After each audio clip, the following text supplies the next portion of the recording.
Hello students, good morning. Kuhu international school online platform पे आप सभी का स्वागत है। हम लोग इक्विलिब्रियम चैप्टर स्टार्ट कर चुके थे और 3 लेक्चर हमारे हो गए थे। आज जो है हम लोग सिग्निफिकेंस ऑफ इक्विलिब्रियम कांस्टेंट पढ़ेंगे। ठीक है, सिग्निफिकेंस ऑफ इक्विलिब्रियम कांस्टेंट मतलब कि जो हमारा साम्यावस्था स्थिरांक जिसकी हम लोगों ने बात की थी, अलग अलग साम्यावस्था स्थिरांक की बात कर चुके हैं हम लोग, के सी, के पी और के एक्स। तो जो साम्यावस्था स्थिरांक है उसकी विशेषता क्या होती है ये हमें देखनी है। साम्यावस्था स्थिरांक की विशेषता, साम्यावस्था स्थिरांक की विशेषता, ठीक है, ये देखना है। क्लियर? अब देखो इसमें क्या क्या होता है। हम लोग इस टॉपिक को इसलिए पढ़ रहे हैं ताकि जब क्वेश्चन हो आप करो न्यूमेरिकल्स, और न्यूमेरिकल्स में कैलकुलेशन में आप कभी अटक जाओ। ठीक है, तो ये बहुत इंपॉर्टेंट है कि हम लोग इसकी विशेषताओं के अकॉर्डिंग आप जो है जो आंसर रहेगा आपका उसको प्रेडिक्ट कर सकते हो। ठीक है, अनुमान लगा सकते हो, अप्रोक्सीमेट आंसर वहां से निकाल सकते हो। क्लियर? तो देखो क्या होगा, हम लोग देखेंगे यदि k का मान, जो k की वैल्यू है, ठीक, अगर k का मान 10 की घात -3 से छोटा है, ध्यान रखना 10 की घात -3 से छोटा अगर मान है, ठीक है, तो आप देखो गौर से कि k बराबर होता है उत्पाद की सांद्रता बटा अभिकारक की सांद्रता। यही होता है। उत्पाद को हम लोग इंग्लिश में बोलते हैं प्रोडक्ट। तो concentration of product divide by concentration of reactant.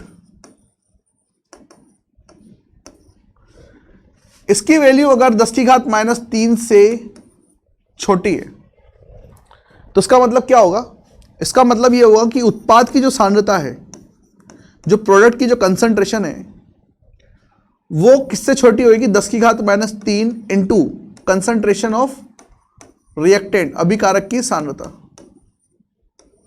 ठीक है, ये इंग्लिश वाले, मीडियम वाले इसमें इंग्लिश लिखते रहना है ना। इस 10 की घात -3 को मैं क्या इस तरीके से लिख सकता हूं, इस तरीके से। तो इधर की साइड हो जाएगा अभिकारक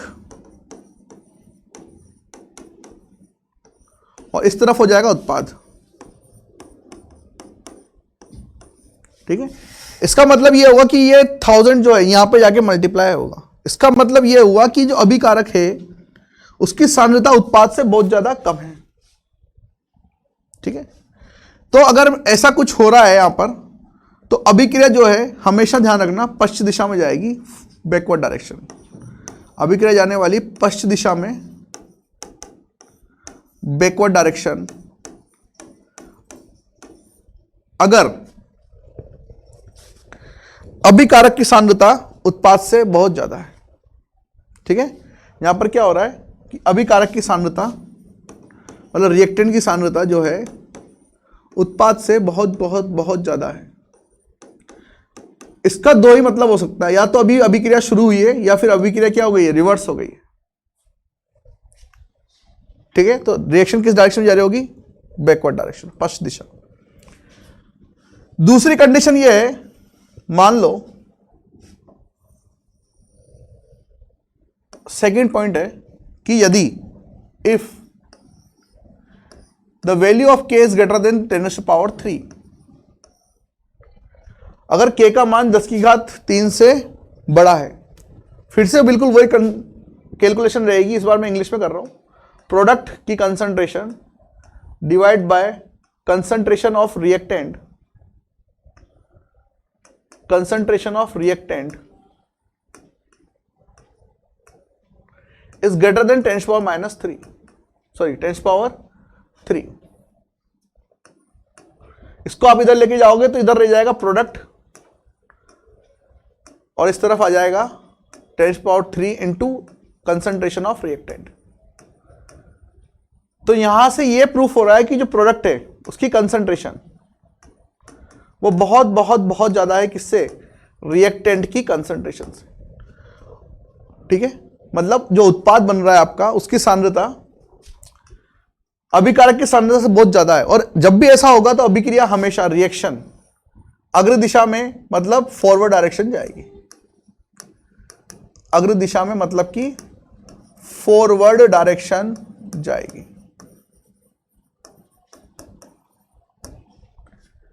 क्लियर? और तीसरा पॉइंट जो है,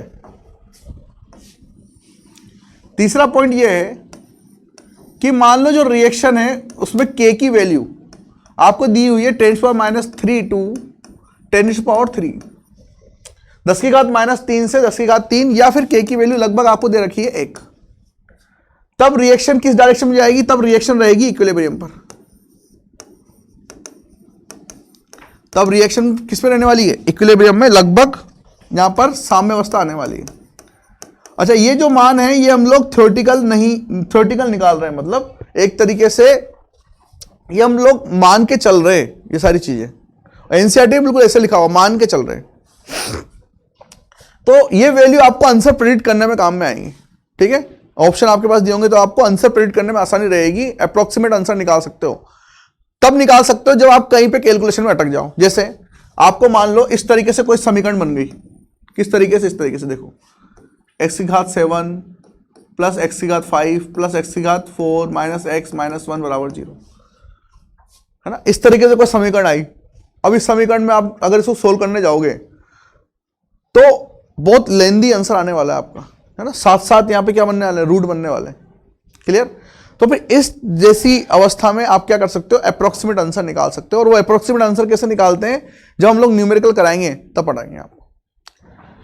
क्लियर? चलिए, तो ये थी हमारी के की विशेषताएं कि के अगर 10⁻³ से बड़ा है तब आप किस तरीके से आंसर प्रेडिक्ट कर सकते हो, अभिक्रिया की दिशा किस तरीके से निकाल सकते हो, है ना? Direction of reaction. अगर के की वैल्यू 10⁻³ से बड़ा है 10⁻³ से तब, और के अगर 10⁻³ से 10⁻³ के बीच में है तब। तो ध्यान रखना, मैं जो इसको याद करता हूं, याद करने का तरीका है वो इस तरीके से है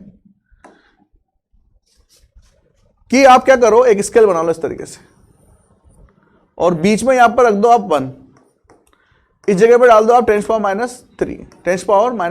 और यहां पर डाल दो 10⁻³ इस जगह पर। ठीक है, तो ध्यान रखना, हम लोगों ने बोला कि इससे और इसके बीच में तो क्या रहने वाली है? आपकी इक्विलिब्रियम की कंडीशन रहने वाली है, मतलब साम्यावस्था रहने वाली है। और इससे इस तरफ जाएंगे तो 10⁻³ से वैल्यू क्या होने वाली जाएगी? छोटी होती जाएगी, और उसके स्केल पर इसकी डायरेक्शन जो है बैकवर्ड ही है। ठीक है, तो 10⁻³ से अगर छोटी वैल्यू है तो ये बैकवर्ड डायरेक्शन में जा रही होगी, पश्चिम दिशा में, और 10⁻³ से बड़ी है तो ये फॉरवर्ड डायरेक्शन में जा रही होगी, अग्र दिशा में। तो ये याद करने का तरीका है, कहीं लिखा हुआ नहीं, और मैंने जैसे याद किया आप भी वैसे याद कर सकते हो। क्लियर? तो डायरेक्शन आपको याद रखनी है, के की वैल्यू देखते ही आपको पता कर लेना है यहां पर। और ये हमेशा एप्लीकेबल नहीं होगा, ये वहीं पे एप्लीकेबल हम लोग करवाएंगे, होगी नहीं, हम लोग करवाएंगे जहां पर हम लोग अटक जाए लास्ट में कैलकुलेशन करने में। क्लियर? अगला टॉपिक देखो, ये भी हमें हेल्प करेगा किसके लिए? रिएक्शन की रेट, मतलब सॉरी, रिएक्शन की डायरेक्शन प्रेडिक्ट करने के लिए। क्लियर? तो अगला जो टॉपिक आता है वो आता है reaction quotient. Reaction quotient versus equilibrium constant. Reaction quotient को हिंदी में बोलते हैं अभिक्रिया लब्धि। अभिक्रिया लब्धि वर्सेस साम्यावस्था स्थिरांक। साम्यावस्था स्थिरांक देखो ये किस तरीके से आपको रिएक्शन में जो डायरेक्शन है वो प्रेडिक्ट करने में हेल्प करेगा। जैसे मैं एग्जांपल ले रहा हूं, A टेंड्स टू B, कोई रिएक्शन आपको दी हुई है। क्लियर? और इस रिएक्शन में अगर आप निकालना चाहो KC, तो कैसे निकालोगे? B की सांद्रता, B की कंसंट्रेशन अपॉन A की कंसंट्रेशन, A की सांद्रता, यह निकालना है। अब जो Q होता है अभिक्रिया लब्धि, वो भी बिल्कुल उसकी जो कैलकुलेशन होती है वो भी बिल्कुल ऐसे के ऐसे होती है, B की कंसंट्रेशन अपॉन A की कंसंट्रेशन। दोनों की जो कैलकुलेशन होगी बिल्कुल एक जैसी होगी, बस दोनों में डिफरेंस माइनर सा है कि जो ये KC निकाला जाता है it is applicable only on equilibrium. ये सिर्फ और सिर्फ कहां पे निकाला जाएगा, कहां पे मान्य है? साम्यावस्था पर। It is applicable only on the equilibrium. मतलब यह सिर्फ साम्यावस्था पर ही मान्य है,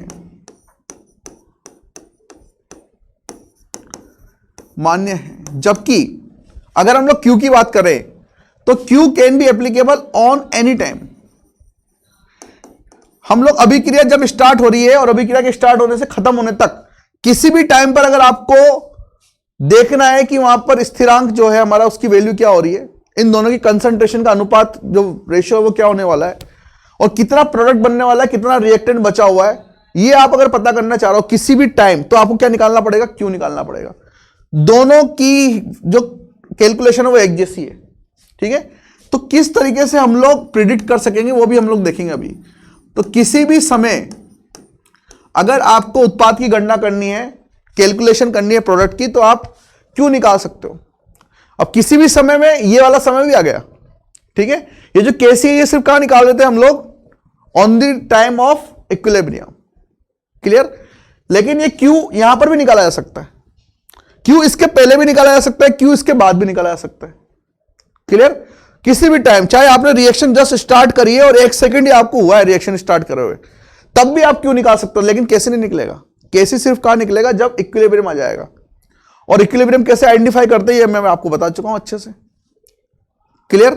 तो एक एक करके पॉइंट देखेंगे हम लोग कि किस तरीके से हम लोग Q और Kc में कंपेयर करके ये पता कर सकते हैं कि रिएक्शन किस डायरेक्शन में जा रही है, ठीक है। तो एक एक करके देखते हैं सारे पॉइंट।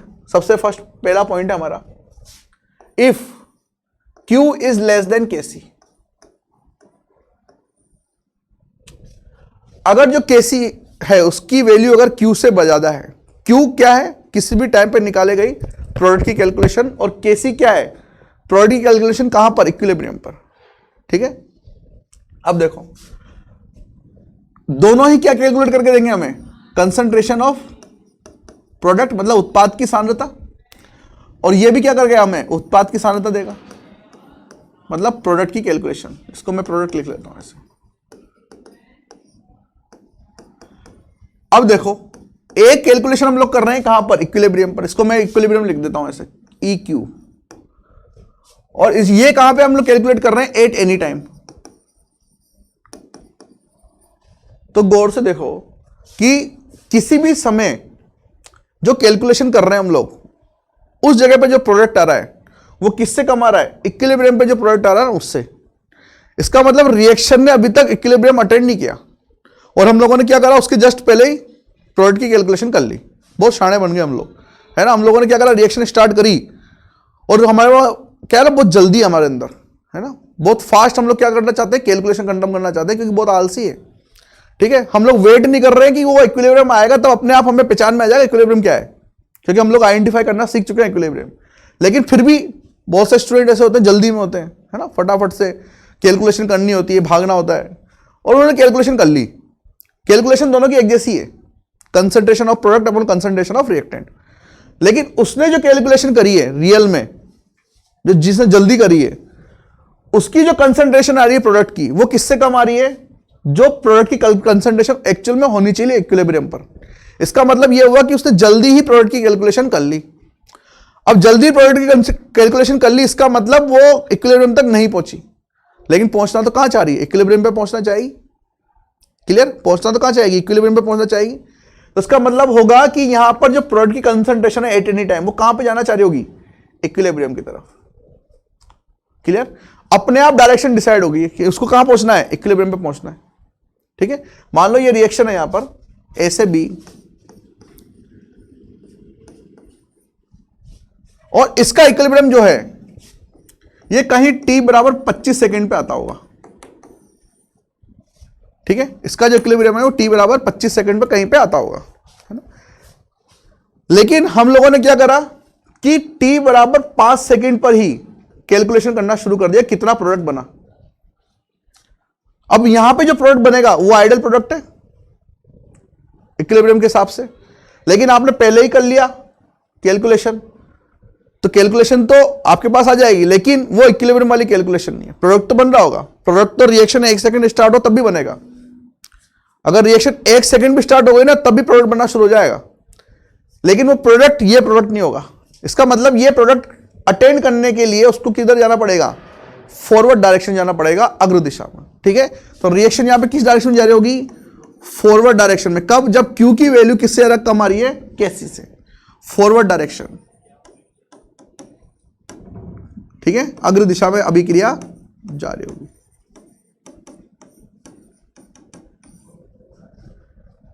Clear students. दूसरी बात कि यदि Q बराबर क्या हो जाए, KC हो जाए, Q बराबर क्या हो जाए, यहां पर KC हो जाए, तब क्या होगा, बिल्कुल वैसे के वैसे कैलकुलेशन करेंगे कि जो ये उत्पाद की सांद्रता है, प्रोडक्ट की जो कंसंट्रेशन है, जो एट एनी टाइम किसी भी समय निकाली गई है, वो किसके बराबर आ जाए, वो कंसंट्रेशन, वो उत्पाद की सांद्रता जो कहां पे आ रही थी, इक्विलिब्रियम पे आ रही थी। इसका मतलब यह हुआ कि इस बार जो स्टूडेंट है उसने जब कैलकुलेशन करना स्टार्ट करी तो दोनों की जो उत्पाद की कंसंट्रेशन है, मतलब हमारे पास आइडियली ये तो पता है इस अभिक्रिया में, इस रिएक्शन में उत्पाद की जो कंसंट्रेशन है वो इतनी आने वाली है, लेकिन किसी भी समय अगर आपको सांद्रता दे दी गई उत्पाद और अभिक्रिया की, आपको बोला निकाल लो कितनी आ रही है, किस डायरेक्शन में जा रही है, और जब निकाली गई तो ये दोनों की कंसंट्रेशन क्या आ गई, समान आ गई। इसका मतलब वो ये हुआ कि किसी भी समय, जिस समय आपने निकाली है वो एक्चुअल में कौन से समय है, वो इक्विलिब्रियम की कंडीशन है, वो समय जो है वो इक्विलिब्रियम का ही है। इसका मतलब वहां पर जो डायरेक्शन होगी वो कोई डायरेक्शन नहीं होगी, वहां पर साम्यावस्था होगी, कि आपने गलती से प्रोडक्ट वहीं निकाला जहां पर साम्यावस्था आ रही थी, तो दोनों के मान क्या हो गए, बराबर हो गए। क्लियर। और तीसरा पॉइंट ये है कि if Q is greater than KC, अगर Q का मान KC से ज्यादा आ जाए तब क्या होगा। क्लियर। तो Q का मान अगर KC से ज्यादा आ गया है तब फिर आप किस तरीके से कैलकुलेशन करोगे वो आपको देखना है। तो देखो किस तरीके कैलकुलेशन करोगे। प्रोडक्ट की कंसंट्रेशन मतलब उत्पाद की सांद्रता जो एनी टाइम निकाली गई है वो किससे ज्यादा आ गई है, वो उस प्रोडक्ट की कंसंट्रेशन से ज्यादा आ गई है जब इक्विलिब्रियम आ रहा था। ये बहुत अच्छा केस है ना। हमेशा ध्यान रखना, एनी टाइम निकाली गई जो प्रोडक्ट की कंसंट्रेशन है वो प्रोडक्ट की कंसंट्रेशन इक्विलिब्रियम से कब ज्यादा होगी, जब वो आगे पहुंच जाए इक्विलिब्रियम से। एक्चुअल में इक्विलिब्रियम से आगे कोई पहुंचेगा ही नहीं। एक बार अगर इक्विलिब्रियम अटेंड हो गया रिएक्शन के अंदर तो वो साथ साथ ही चलेंगी फिर वहां पे कंसंट्रेशंस, ठीक है। दोनों की कंसंट्रेशन क्या रहने वाली, कांस्टेंट रहने वाली है, प्रोडक्ट की भी और रिएक्टेंट की भी। क्लियर। तो ये केस कब बनेगा, ये केस तब बनेगा जब कोई आपके साथ में धोखा करे, है ना। एक बार इक्विलिब्रियम आ जाए, दो स्टूडेंट लैब में प्रैक्टिकल कर रहे हैं, एक अलग टेबल पे कर रहा है, दूसरा अलग टेबल पे कर रहा है, एक की इक्विलिब्रियम आ जाए और जब पहला वाला देखे अरे यार इसकी तो इक्विलिब्रियम आ गई, है ना, मेरे से पहले कर लेगा, तो वो क्या करे, आप इधर उधर नजरें चुराओ और वहां पे ऊपर क्या कर दे, जब आपकी इक्विलिब्रियम आई है वहां पे और ज्यादा प्रोडक्ट ऐड कर दे। क्लियर। वो क्या कर दे, वहां पे और ज्यादा प्रोडक्ट ऐड करते हैं, जैसे उसने प्रोडक्ट ऐड किया उस जगह पर वैसे ही आपकी कंसंट्रेशन क्या दिखाई देगी, उससे ज्यादा दिखाई देगी जो इक्विलिब्रियम पे आ रहा था। आपका दिमाग सोचेगा यार अभी तो इक्विलिब्रियम मेरी आई थी, ये एकदम से कैसे बढ़ गई, और बढ़ नहीं सकती प्रैक्टिकली। जो एनी टाइम जो कैलकुलेशन की गई वो बढ़ नहीं सकती प्रैक्टिकली। इसका मतलब आप समझ जाओगे कि किसी ना किसी ने यहाँ पे चीटिंग करी है। यहाँ पे जब मेरी इक्विलिब्रियम आई तो उसके ऊपर किसी ने प्रोडक्ट ऐड कर दिया, अब उसको प्रोडक्ट ऐड कर दिया, फिर आप सोचोगे चलो जो हुआ छोड़ो, वापस से इक्विलिब्रियम लेके आओ। तो आप क्या हो चुके हो, प्रैक्टिकली इक्विलिब्रियम में पहुंच चुके हो, लेकिन थ्योरेटिकली अब आप उससे आगे पहुंच गए हो, तो वापस से पीछे आओगे, वापस से क्या करोगे, इक्विलिब्रियम अटेंड करने की कोशिश करोगे। तो आप इस प्रोडक्ट की कैलकुलेशन से आगे पहुंच गए तो वापस से कहां आओगे, पीछे आओगे। पीछे आओगे तो यहां पर क्या होगा, ये डायरेक्शन कौन सी हो जाएगी, बैकवर्ड डायरेक्शन, ठीक है। तो आप किस पर डायरेक्शन में जाओगे, पश्चिम दिशा में जाओगे। वापस से आपको क्या करनी पड़ेगी, नई साम्यावस्था ग्रहण करनी पड़ेगी। क्यों, क्योंकि आप कहां आगे पहुंच गए हो। आप तो निकालने गए थे, सही, बिल्कुल निकाल भी लिया था, लेकिन किसी ने जो इक्विलिब्रियम की कंडीशन है उस पर आपके प्रोडक्ट और ऐड कर दिए। तो जैसे प्रोडक्ट और ऐड कर दिए आप कहां पहुंच गए, आगे पहुंच गए। वापस से पीछे आओगे और इक्विलिब्रियम अटेंड करने की कोशिश करोगे। क्लियर। तो यह था क्यू और केसी में डिफरेंस, है ना। क्यू कैसे निकाला जाएगा, कैसे निकाला जाएगा, एक न्यूमेरिकल कराते हैं उससे समझ में आ जाएगा आपको। जैसे क्वेश्चन है, एट एनी टाइम किसी भी समय कंसंट्रेशन ऑफ ए की सांद्रता, बी की सांद्रता, सी की सांद्रता और डी की सांद्रता, ये आपको दे रखी है 1 मोलार किसी भी समय। क्लियर? और जो at equilibrium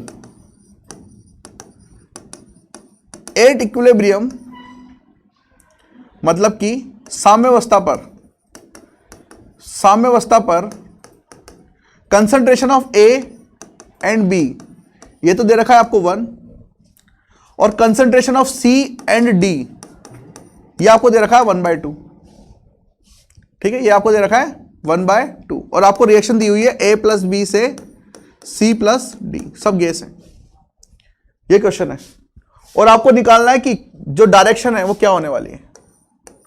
what is the direction of reaction, अभिक्रिया की दिशा क्या होगी। क्लियर? तो ध्यान से देखो, एट एनी टाइम, किसी भी समय मुझे कंसंट्रेशन दे रखी है। इस रिएक्शन के लिए Q और K दोनों की कैलकुलेशन एक जैसी होने वाली है।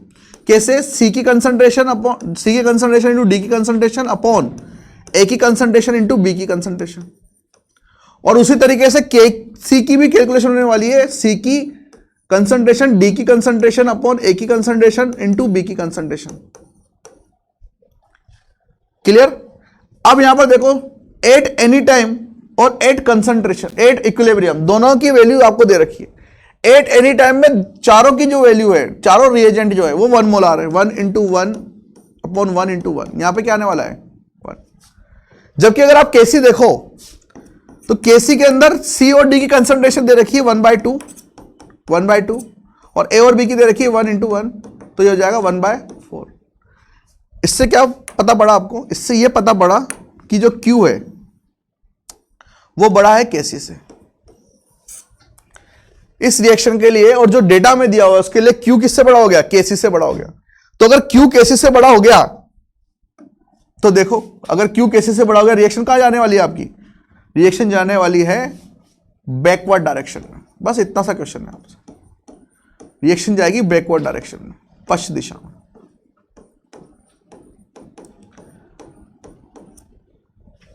क्लियर?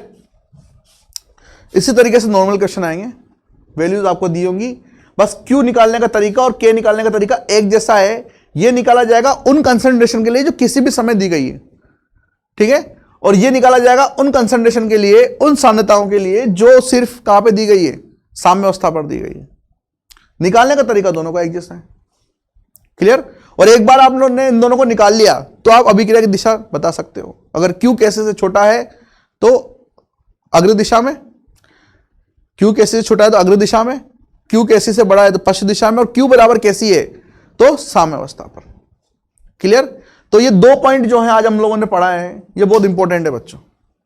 ठीक है, एक तो K की विशेषता, सिग्निफिकेंस ऑफ K, और दूसरा अभिक्रिया लब्धि वर्सेस साम्यावस्था स्थिरांक, reaction coefficient versus equilibrium constant. अब जो कल है हम लोग पढ़ेंगे डिसोसिएशन कांस्टेंट, है ना, मतलब डिसोसिएशन के बारे में पढ़ेंगे। तो डिग्री ऑफ डिसोसिएशन पढ़ेंगे कि किसी भी रिएक्टेंट से कितना टूटे, कितना डिसोसिएट हो कि प्रोडक्ट बने, उसकी कैलकुलेशन करने वाले हैं। क्लियर? तो आज के लिए इतना रखते हैं, कल फिर मिलते हैं। Thank you very much.